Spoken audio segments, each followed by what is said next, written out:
Welcome back to Purpose Project. I'm your host, Leslie Pagel, and this season we are exploring what it means to live to the beat of our own drum.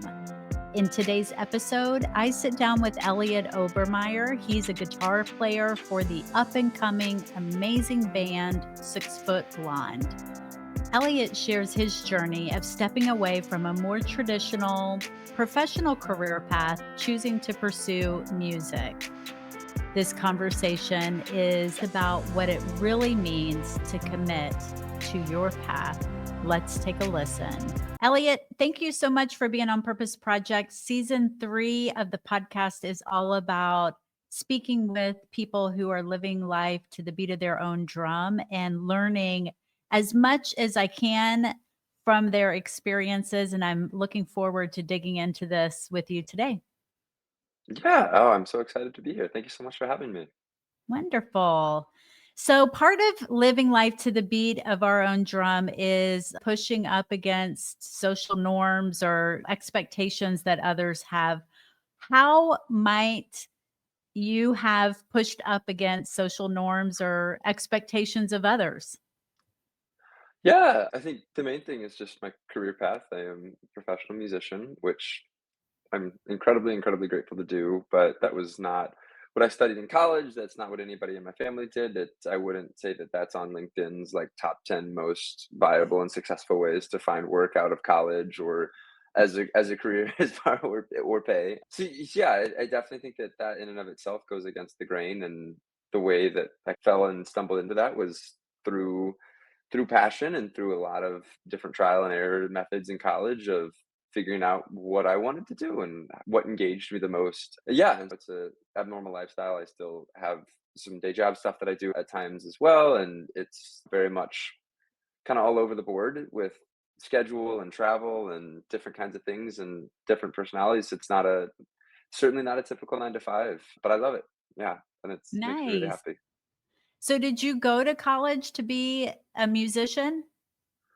I did not. No, I went into college as an anthropology major and graduated with an anthropology degree. Along the way, I realized that like the ratio of field work to requesting and writing grants and academic work was not as ideal as I wanted to be as an anthropology professor. So I started looking around for other things, landed on business, ironically, out of the blue. And that was really fun and a lot more practical, but it didn't scratch, I think, some of the passion itch or the curiosity itch that anthropology had. And I'd always grown up playing music. And I played violin as a kid from 5 to 15, and then picked up guitar when I stopped playing violin.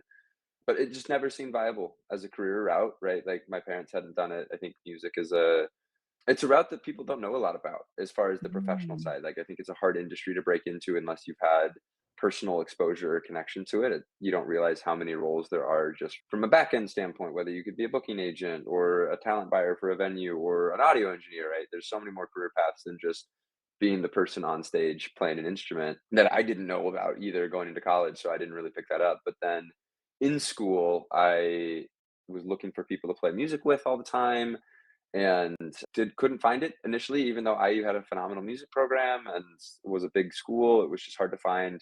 And eventually, when I did meet some people that played music with, our initial goal was not to just play in a band or play music together, but was to create kind of an environment that was Mm. community oriented, about giving people a space to just find people, right? Like the initial goal was, it's like, why isn't there like a forum, like a chat forum for ways that musicians could just play pickup basketball together in its own roundabout way. If you just show up and say, this is what I'm looking for, this is the skill level that I'm at, and are there musicians that kind of meet those different criterion? So ended up building that organization out in college. Once I started doing that, it was like, oh my gosh, started working on the back end, working with different venues, different festivals, different audio engineering teams, different bands, things like that. And then started playing in my own band, and that band ended up having a lot of success. And I was fortunate to now I get to tour the country with them. So yeah.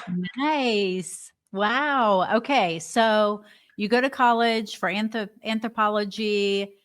Yeah. While there, you start exploring interests and Hmm. discover some side of the business, but alongside of all your schoolwork, you're searching for your tribe and an outlet for you to explore what you love, music. And in doing that, realize an opportunity to create a community that brings Yes. musicians together.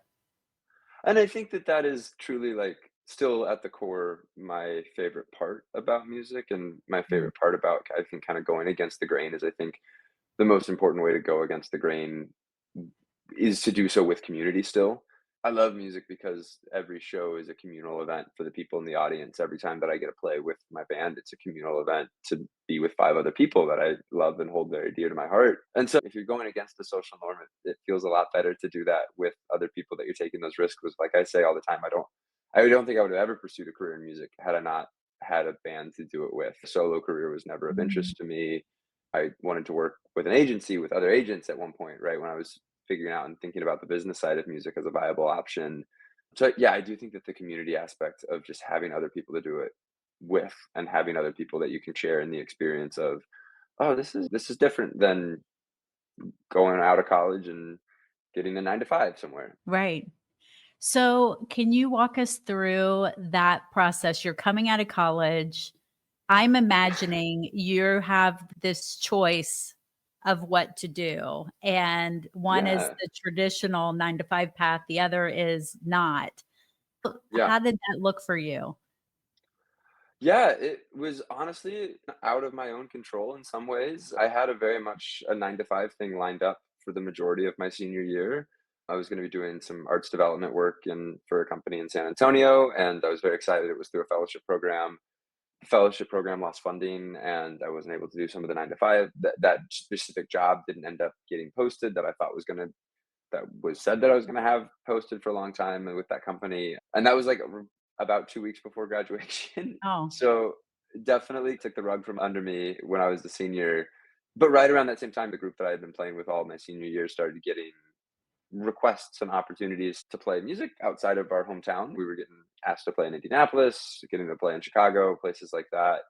And so, the gears started turning of like, all right, maybe it's time to look for something and try and create something a little bit more unique. And when else am I going to have kind of the freedom and the flexibility to explore this with no real stakes outside of time mhm, and time sacrificed? So yeah, that was how I ended up pursuing the musical side. And I always knew that I wanted to end up there. I just didn't know how I was going to take that initial step. I thought that when I was going to be in San Antonio, I was going to be working with an arts development company, and eventually that would lead me into music, right? I would be able to meet those people. And then it was, oh, I guess if I play music, I'll meet the people in the music world, in the music industry. That might also be a viable option now. So that's how I fell into that. And like I said, I was able to very quickly find like a remote job that was great and has helped support me as I've transitioned into doing more and more music. And that job has been just so incredible. So yeah, I think that while going against the grain, it's also important to remember why a lot of people do go with the grain and the importance of doing that at times, and being willing to sacrifice maybe some of the freedom of the offbeat personality and the offbeat career path, or just path in general, to still say, okay, it's worth sticking with some parts, going with the grain in order to create a more full and robust version of yourself and opportunities mhm. outside of that. Yeah, yeah, that's a great point. In some ways, some of the grains exist for a reason, a healthy reason for Absolutely. society, and yeah. Yeah. Yeah, 9 to 5, like, is still a really good schedule. You get more sleep, you wake up with the sun, right? Like, you go to bed with the sun. Like, there are definitely a lot of pros to it. So Yeah, I think that was always something that was important to me, was even as, like, choosing a career path that was a little bit more off the beaten path, it was still, all right, what are some of the ways that still make sense, right? That I mhm, should still try and incorporate that in my life. Like, why not yeah. have a little bit of both? So right now you have a remote job, but really it's primarily to support you so that you can do the Yeah, band and gives the me the touring. lifestyle that I want. Yeah, Yeah. it gives me the lifestyle that I want. I was fortunate, I think, to grow up in a time period with the pandemic.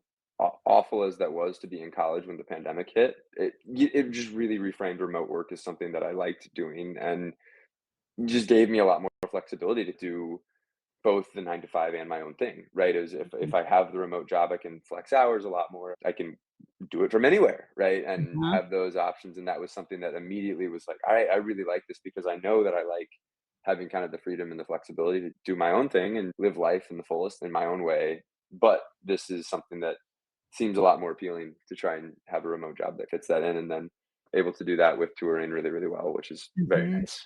Yeah.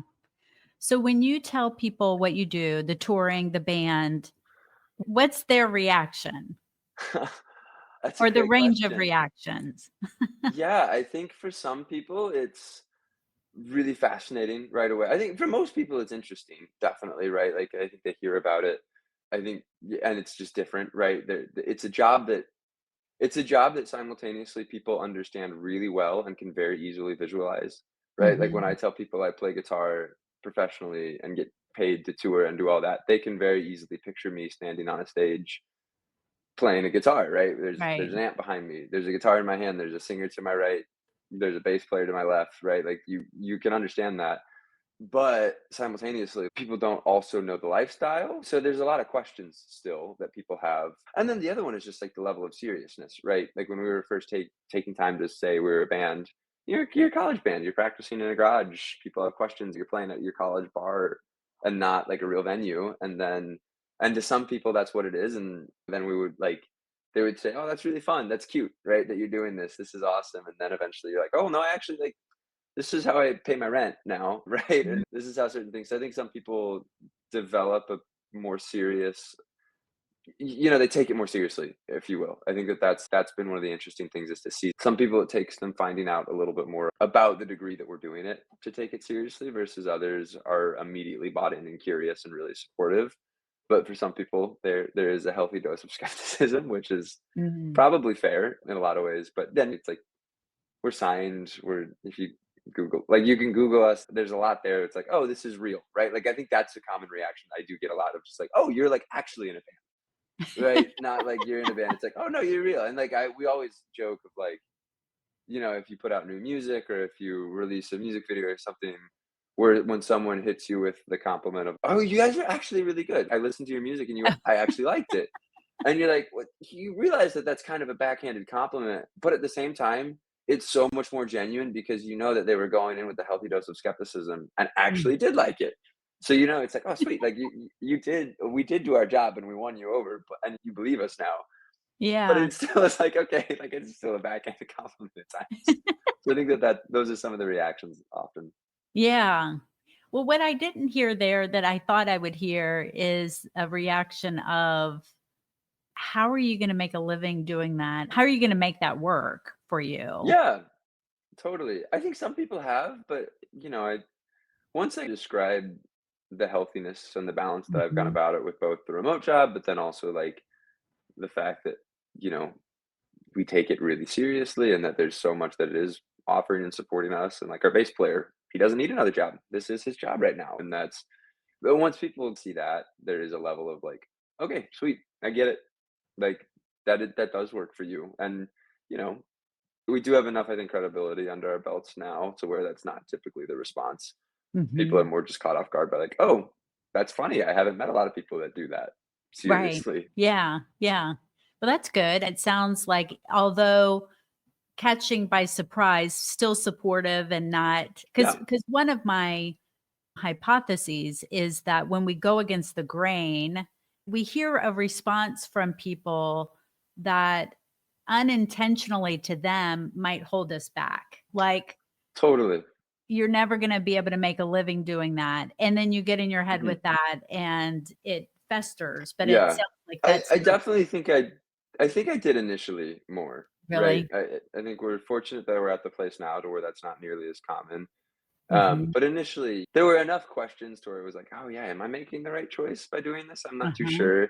I also think that I had the advantage of being 22 when I'm Mhm. 25 now, but being 22 when this career choice started. And, in 22, there is a little bit of, I think, life flexibility of, oh, you're allowed 3 years to screw up or 5 years to screw up and still can restart as a 27-year-old or a Uh-huh. 30-year-old. And it's not like, oh, you're pursuing a band as a 35-year-old with a kid, right? That was not my scenario. So I think I was really fortunate in that way where it's like, okay, there was a lot of flexibility and a Yeah. little bit of a starting it in a grace period more. Yeah. Yeah. Was there ever a moment where you did wonder, am I making the right Oh choice? How yeah, did you get plenty. through that?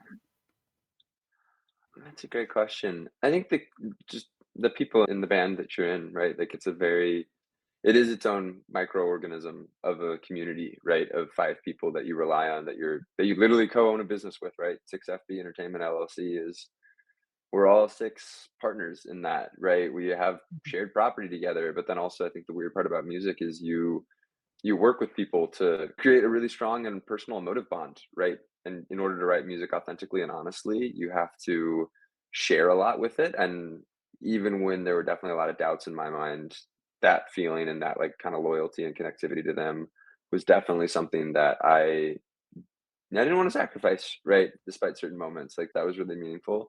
And then eventually you start having those kinds of connections with an audience and Mm, you start realizing that people are using your shows for community or listening to your music to get them through hard times. And ultimately those started really, I think, drawing me to always want to stay with it and know that it was like at that point a little bit bigger than myself and my own yeah. career interests, right? There were 5 other people and now more than that that had a vested interest in my stake in the whole thing. Yeah. So that kind of Yeah. got me through. And I love playing guitar. Like Yeah. simply Yeah. You put, get to like do I what you really like love. playing guitar. Yeah, like simple as that. I really love doing that. So that kind of it's pretty hard to turn that down always. Yeah. Yeah. So tell us a little bit about your band. The group is called 6 Foot Blonde. Our lead singer, she is a 6 foot blonde, and the whole idea was to subvert the narrative of what people normally assume a 6 foot blonde is or should be, and give her the own independence to take ownership of that. And then it was also it was a really great way to empower her, which was always really fun. We're a 6 piece indie rock, indie pop band from Bloomington originally. Now we're based out of Chicago, and yeah, we all met accidentally. It was just going to be a for fun thing my senior year of college, and then eventually it started gaining a following in school, and more people started showing up to shows, and then we got asked to play in Indy, and when we played in Indy, despite my best guess, people showed up too there, and don't know how they heard of us, but they had heard of us and started coming out more, and that just expanded regionally to Chicago, and did like our first mini tour in 2023 and then did our first national tour in 2024, and then 2025 had been on the national tour throughout, released a record in 2024, our first record. And yeah, it just started spiraling. It's a fun group of people. It's a very dynamic live show, and that's really, I think, a lot of our focus is to really bring community through the live side, especially in a world that feels a lot more disjointed and Mhm. disconnected and online, right? I grew up in a very online age. To be at a concert is one of the least online and most present things you can Yeah. do. So we definitely have a really strong live show and connection to the live show. Yeah, and it's just so much fun. It's a family of people, right?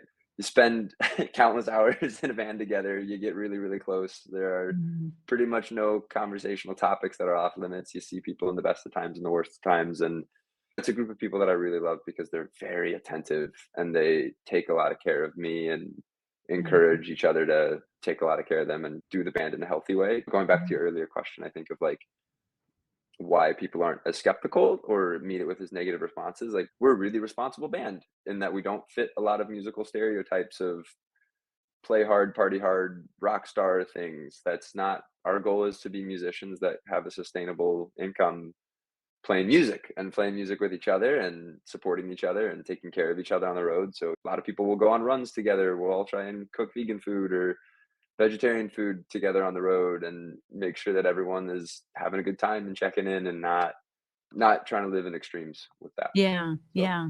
Yeah. yeah. Where would someone find you? What's the website? Yeah. Or The website is 6footblonde.com. If you just o Google 6 Foot Blonde, Instagram, TikTok, Facebook, okay. I'll Spotify, Apple Music title. I mean, we're everywhere at this point. Yeah.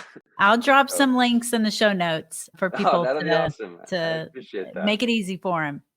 Cool. Yeah, yeah, and then we're odds are high that we'll be at a show near you at some point. So, yeah, it's Yeah. always we're always moving around there. So I'd love to dig into some of the beliefs that you have that Yeah, might have led you down this path. Are there certain totally. beliefs that you hold that you've leaned into as a way of living out your life this way?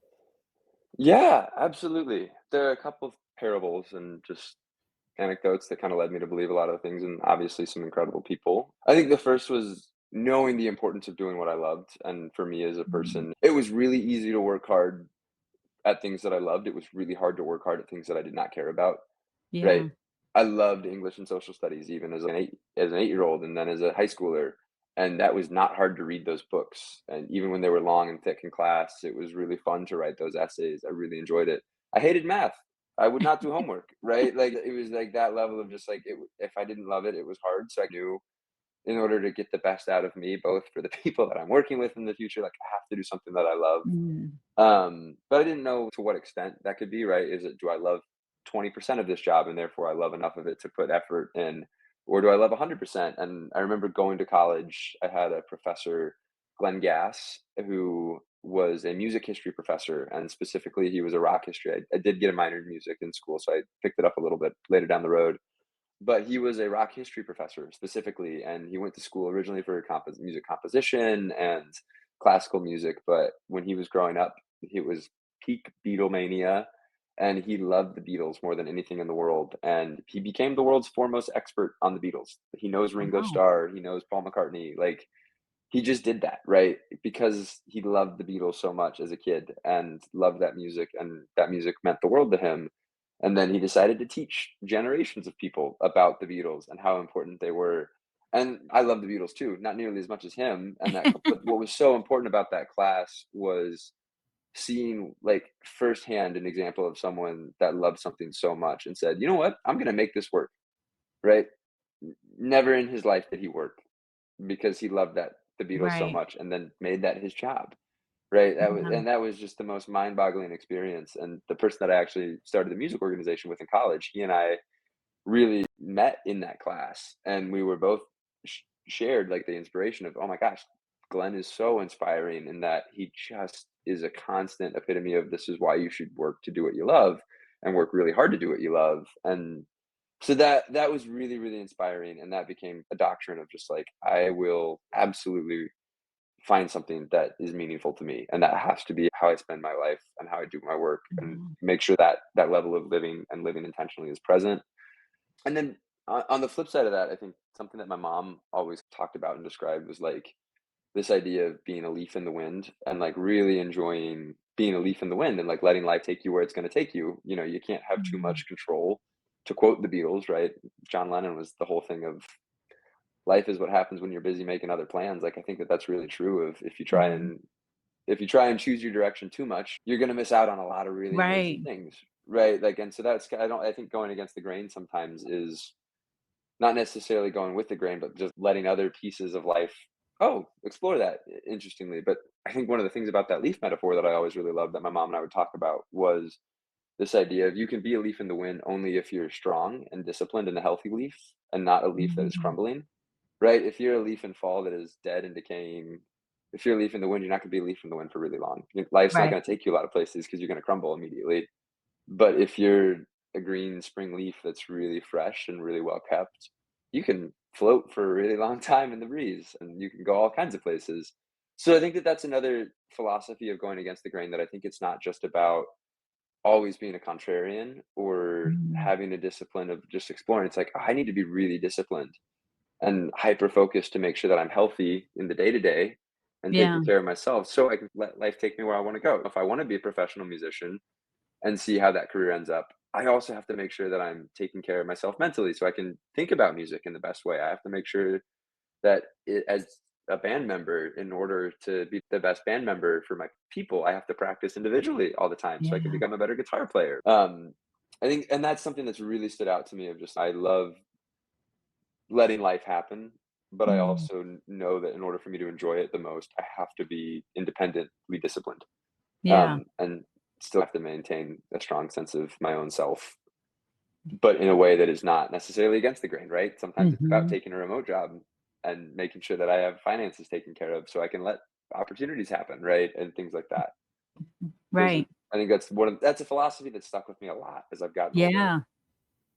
I love that. Yeah. As you were talking about focusing in on what you love to do, I found myself thinking, how many families out there are raising their kids in a way that's like, just do it, like focus in on what you love, like really hone in on what you love versus go down this career path or this education path to then get your degree to go do this job and, Totally.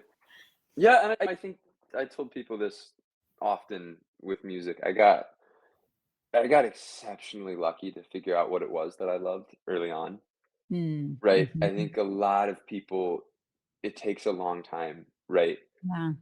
It takes a long time, and I was fortunate enough to be raised in a house with a professor who loved what she studied, and that made a huge difference. Seeing my mom all the time doing what she loved, like, I was fortunate to see that, and she had relative stability through doing what she loved. I didn't grow up in a house where I saw the negatives of someone that did what they loved and couldn't let things go because of that, right? Or didn't create a good home environment, right? My mom could work to create a good home environment, and so that was something that I think I was really fortunate about. I think that it is harder to just say do what you love and see the fruitful actions when you're raising somebody or encouraging somebody to do that. So I got lucky, and I know that I'm very fortunate in that way. I think that that contributed to me being where I'm at now. But Mhm. yeah, I do think it is still really important to, no matter where you're at in life, always be thinking about what do I love, right? Yeah. And how do I get more of that in my life? Maybe you Yeah. love your person, right? Maybe you love your partner. Maybe you really love your dog. Maybe you really love to cook.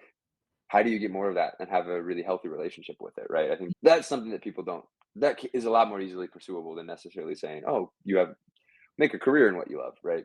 Yeah. Yeah. Absolutely.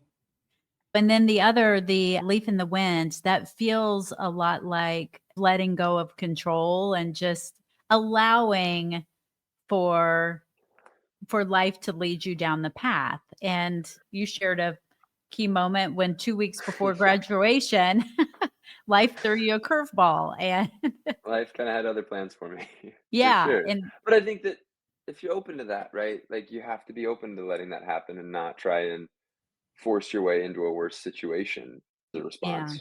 Yeah.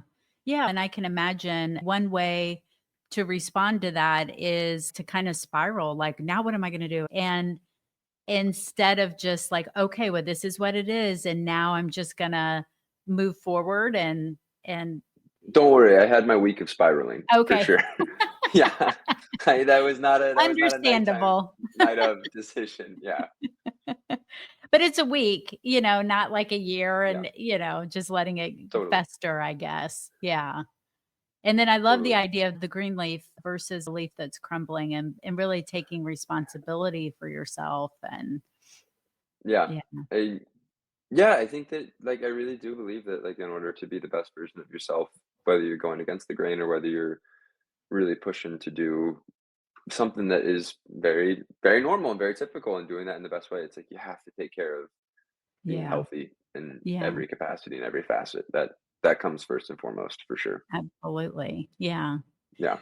So, one of the things that I learned in season 1 of Purpose Project is that to live a life of purpose, it's about an alignment. And the alignment is understanding who you are and your actions being in alignment with who you are.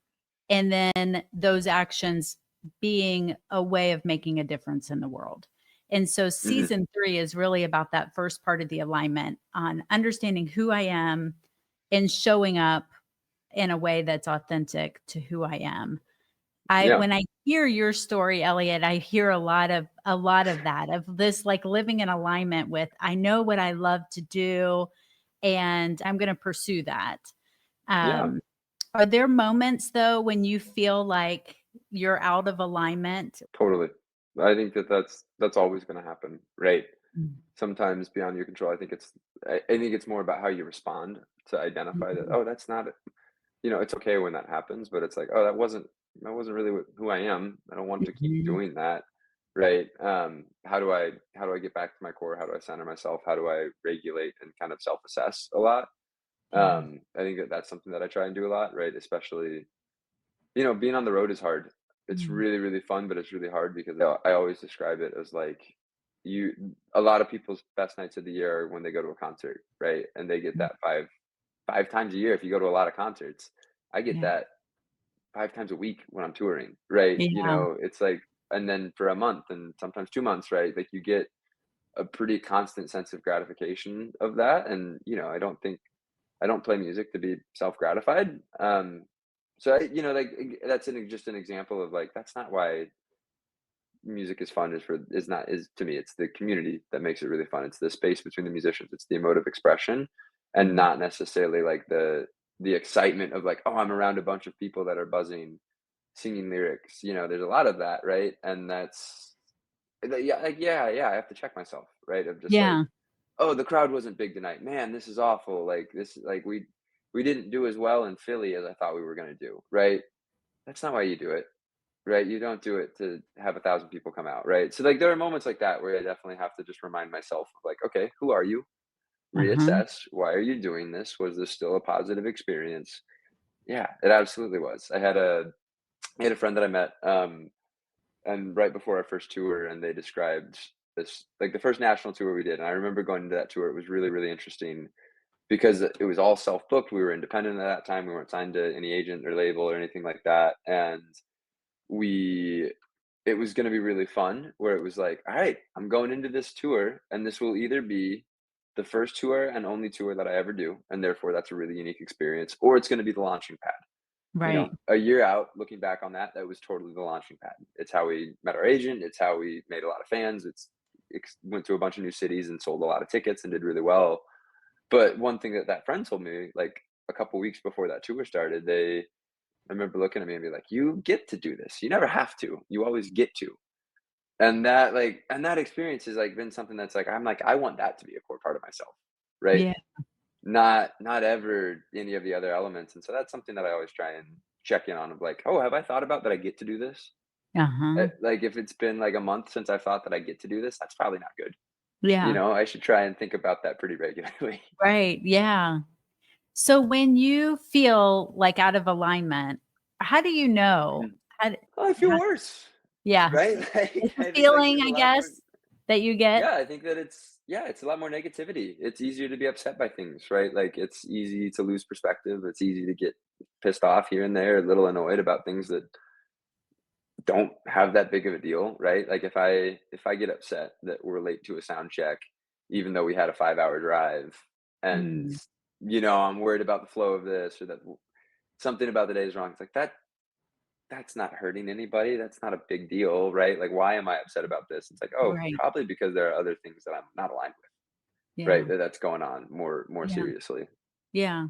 So checking in with how you're feeling and Yeah. listening to it. Yeah, and talking to other people. A huge thing that I always try and do when I'm on the road is talk to and call, like, after sound check, like, I run a lot, so I like to go on a run after sound check and then call, someone that's not at all connected to my life professionally, right? Like, some of my best friends are in cities thousands of miles away. My sister lives in Hawaii.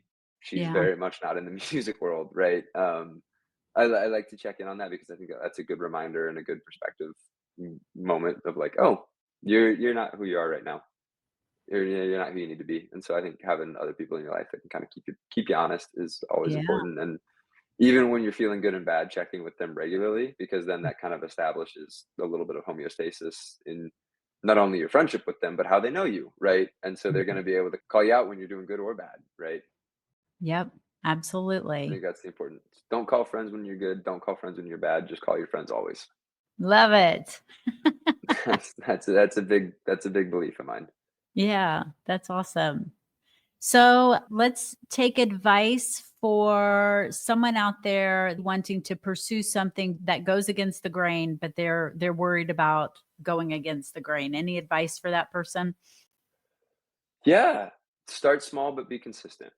I think that is the number one way of like don't be extreme, be realistic. I see so many people that are like, "Oh, I wanna be a professional musician." I'm not though, so I'm not gonna do it. Or like, "Oh, like, how come I'm not playing to 100 people?" Or "How come I'm not playing to 1,000 people yet?" Right. "Why do I only have 10,000 monthly listeners on Spotify?" It's like, no, that's start small. Like why of any initial start is good, and I think the importance of those are staying consistent and staying true to yourself, and like consistency is also what makes you better at things. Way more than just doing things once or twice and making a really big effort push to go against the social norm. Like, you know, I think that's the challenge for a lot of people is it's really fun when they get inspired, but then it's how do you keep the stoke on that fire going, or how do you keep stoking that Yeah. inspiration, right? So I think the consistency is really the important part, and Mm. that goes back to I think the discipline side of you got to be a healthy leaf that can be disciplined enough to stay consistent and to still feel prepared and really good for those things. And then I think when more and more opportunities come, then if you've been consistent, you'll do better, right? And an analogy that we talk about a lot in the music industry right now is especially with social media, a lot more bands have the potential to blow up from just a marketing side of things, right? Like you can get discovered on for a viral video that you posted from your bedroom. And if you're not doing that consistently, if you just got lucky, like people have seen that all the time, where that video is just a moment of Right. someone that's not done that regularly for years, they're not ready, right? And so it doesn't go well, even when they have all the opportunity and the platform to launch into a full career, versus someone that has toured for a long time or practiced every day and spent that time really, really consistently building it up. That career is a lot more sustainable because that person kind of knows what they're getting themselves into. So yeah, I think that Mhm. that's the biggest form of advice, and just be forgiving, but be honest, right? I think that that's another really important thing. It's just to, be honest when you're not doing enough, right? Okay. If you Yeah. if you want more to, if you really do want to go against the social grain, it's going to take a lot of work. Right. Um, Yeah. right? Like it's Yep. part of why social norms exist is because a lot of the times it's the path of least common resistance, or Yep. the least amount of resistance. So I think that being honest of like, am I putting in enough is important, but like be forgiving. You're not Mm. always gonna be able to be putting in enough, right? Right. I don't ever I've never put 100% in from 3.5 years of being a professional musician. I have not put 100% in every day, Right. right? Yeah. That's Yeah. totally part of it. Mhm. So I hear you talked a lot about consistency, and that makes a lot of sense. But what's going on in my mind is like, what do you do the days when you just don't feel like putting in, or it feels like it's a slug? And how do you stay consistent at all times? Yeah, I think it's really important to remember that you're not always gonna be consistent at all times, of just like, Right. oh, yeah, like some days you're not gonna feel it, but knowing the difference between a day where you're like, "All right, I actually can't do anything," right? I do not need to play guitar today. I have played guitar for 3 months straight for 5 hours a day or 2 hours a day depending on tour, right? Like, I don't need to play guitar today. I am kinda burnt out. That's okay, Mhm. but the days where it's like, "Yeah, no, I've been playing guitar enough. I don't need to right now." That's a bad day. Those are the days that I think you kinda have to revert and do better. So I think Mhm. that that's like the challenge, and then I think just like looking to other sources of inspiration, right? If I'm not feeling inspired personally, right? If I can't just look at my instrument, pick it up, and feel like I wanna play something on it, do read a book, right? Mm. Watch a TV show, look at pictures of places that are just really, really beautiful in the world and what inspires you about them. Listen to some of your favorite artists. Mm. Listen to some podcasts that are really inspiring. Like that's honestly like a huge part of why I wanted to do this was I like a huge source of inspiration for me as a musician was listening to some of my favorite musicians on podcasts talk about Yeah. some of the strategies that they use to break out of slumps or practice routines and things like that. Like you can always find inspiration, I think, if you're willing to look for it. I Right. think a lot of inspirational drought comes from when you're not even willing to look for inspiration. So I think Yeah. that's always something that I try and remind myself to do when I'm not feeling consistent is have I actually looked for inspiration that day? Mhm. Right, and You that's know? that responsibility side, the green leaf side Yeah, is, you know? exactly. Yeah. And I think too, like, having consistency in other aspects of your life is also really important. Y You know, success compounds is something that is very, very apparent to me. The more deep I get into the musical world and the older I get, the more I see of successful habits compound, right? So like I try and run every day. That's if I can do that, I can probably start that definitely impacts how I practice guitar every day, right? Mm. Or like I try and write out certain things and certain goals each week. And if I can keep doing that every week, whether that's related to, you know what, this week, like I really don't want to spend any money on going out to eat, right? If I can meet that goal, then I'm probably going to be a lot more likely to meet some of the other goals in going Yeah, against the grain. Yeah. nice. Love it. Yeah. Absolutely. Any other things that you'd like to share with our audience? Oh man, listen to music, share music with people, go to shows.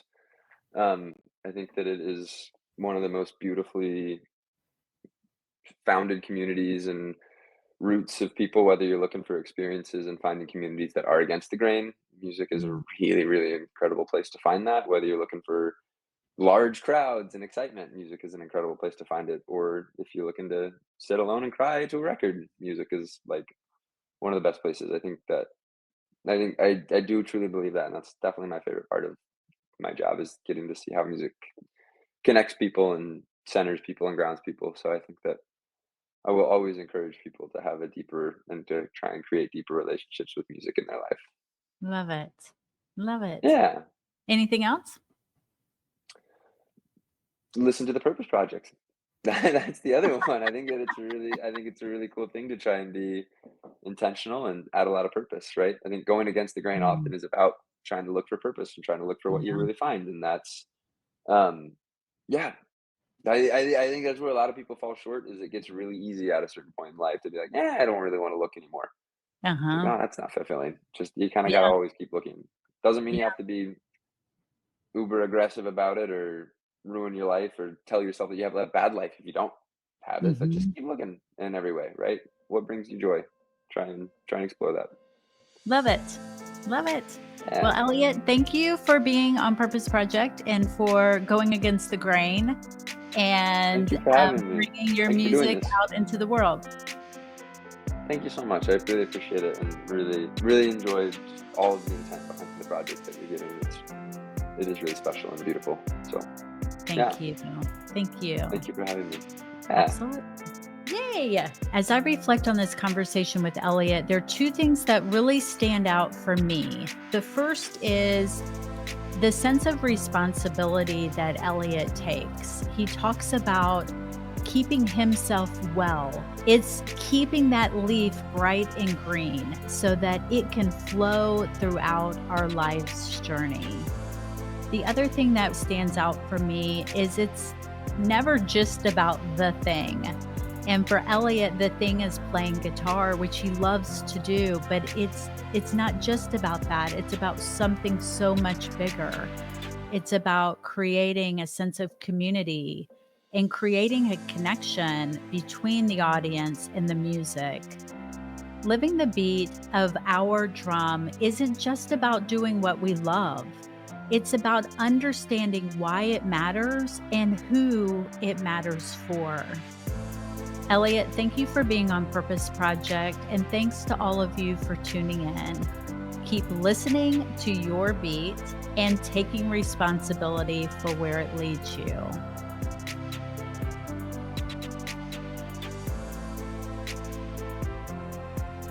Purpose Project is brought to you for education and for entertainment purposes. This podcast is not intended to replace the advice that you would receive from a licensed therapist or doctor or any other qualified professional.